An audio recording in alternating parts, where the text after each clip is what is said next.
Hi, this is my quite late but honest review of Gas Station Simulator. I first wanted to spend a few hours with it before I gave you my opinion on it.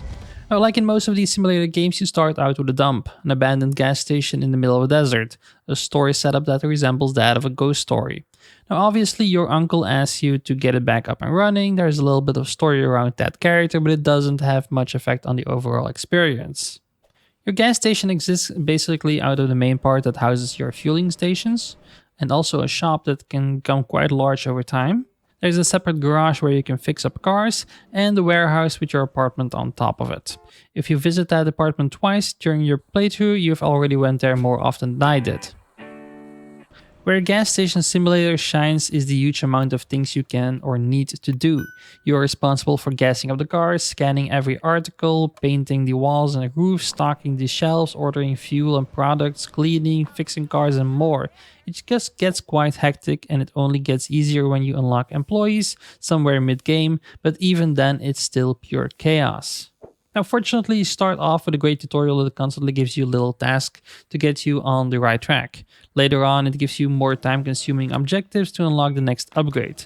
Now, it's a simple design to keep you constantly working towards a goal, but these tend to become quite grindy towards the end of the game. You'll know what I mean when you get there. Now, for some rest and relaxation, there are of course minigames like, for example, playing golf or racing with RC cars, but you barely get any time for it. The constant tasks that you need to fulfill to keep the lights on give you almost no downtime, which is great for these types of simulators. You're constantly kept busy, and before you know it, a few hours have passed by. It's highly addictive and fun. There's constantly something to do. Now, even when the employees are doing the main tasks like fueling up cars, cleaning, or just fixing up cars, there's still plenty to do, like for example, stocking the shelves, buying in bulk, or just simply dealing with randomized events like vandalizing kits or sandstorms. However, there are a few questionable game design choices. Now, for example, if you paint your walls, they will only look like that for 4 days.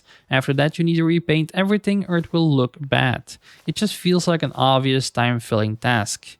Employees don't always tell you when they leave their post, so suddenly you may find the shop filled with 10 customers waiting to check out, and they can't because Annie wants to go to sleep without any warning.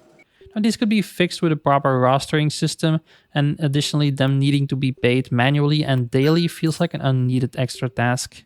Now, of course, I'm also obliged to tell you about the technical aspects. Now, I have had some crashes which weren't too bad because of the frequent autosaves, but still, it shouldn't happen.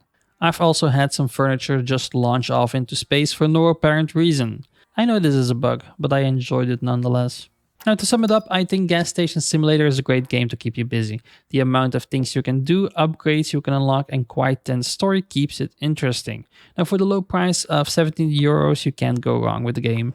However, I do wish that in future updates, the developers would make changes to make it all feel more cohesive and maybe tweak some things like the employee management and some other things that I mentioned already. Anyway, that's my opinion. Please let me know how wrong I am in the comments down below. I want to thank you for watching, and I'll see you in the next one. See ya!